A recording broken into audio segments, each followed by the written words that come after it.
Vamos pensar num paciente idoso tradicional, tá? O mais tradicional que você tem. Eu sei que assim são N acometimentos que podem acontecer, como você mesmo falou.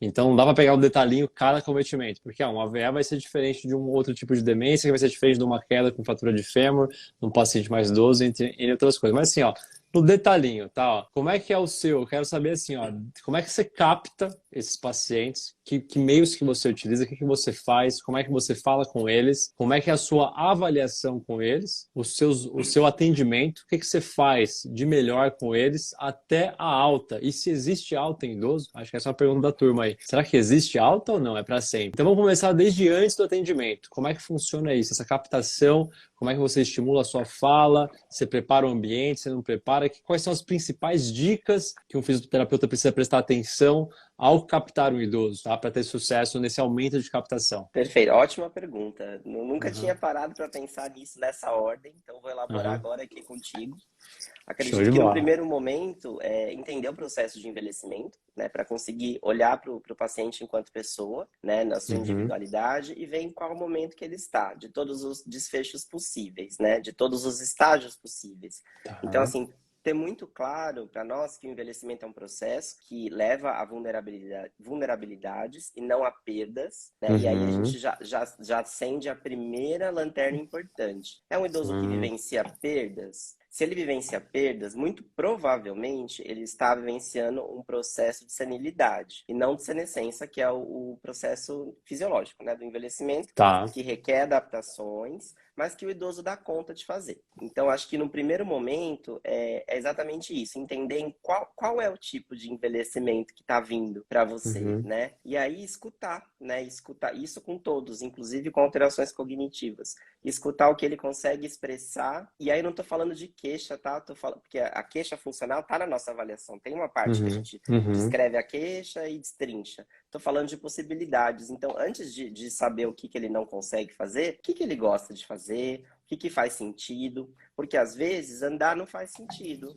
né? E não necessariamente por uma limitação musculoesquelética, né? Tem uhum. questões emocionais que impedem o idoso de caminhar, por exemplo, né? Então, qual é a motivação? E entender como que ele chegou para a gente. Foi através da família, foi um idoso que chegou com uma queixa, né, autorrelatada, por exemplo, porque aí a gente já contextualiza inclusive a questão da autonomia. Então, se ele tem a percepção de si preservada, se ele tem o autogoverno enquanto o exercício, né, da própria função e da Uhum. vontade própria, se ele te procurou porque quis, tudo isso já diz muito. E eu não falei de nenhum instrumento ainda. Exato.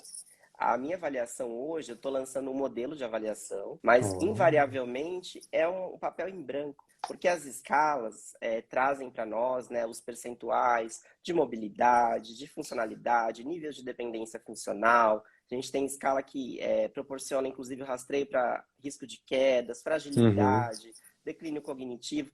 Mas tudo isso só faz sentido se a gente entende como os resultados interferem na qualidade de vida e de cuidado daquela pessoa, né? Então, Perfeito. assim, antes de falar que ele tem um Bartel, né, com um índice severo de dependência funcional de 80%, por exemplo, precisa entender se o que ele faz sozinho faz sentido, para que a partir daquilo que a gente consegue estimular para que ele permaneça fazendo, enquanto fizer sentido, a gente pense em ganhos. E aí Uhum. olhar para o ganho, né?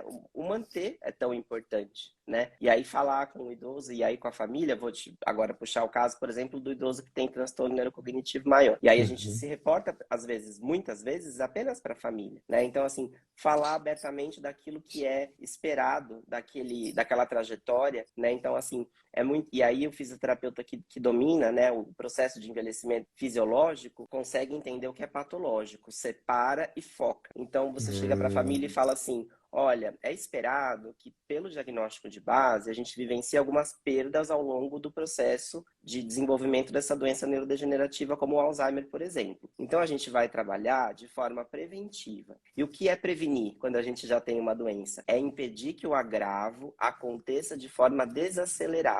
E dá para fazer isso. E aí você Uhum. mostra possibilidades. Então, assim, então você está falando que a minha mãe vai parar de andar? Eu estou falando que é esperado, pelo diagnóstico de base, em algum momento ela vivencie perda importante como a capacidade de deambular.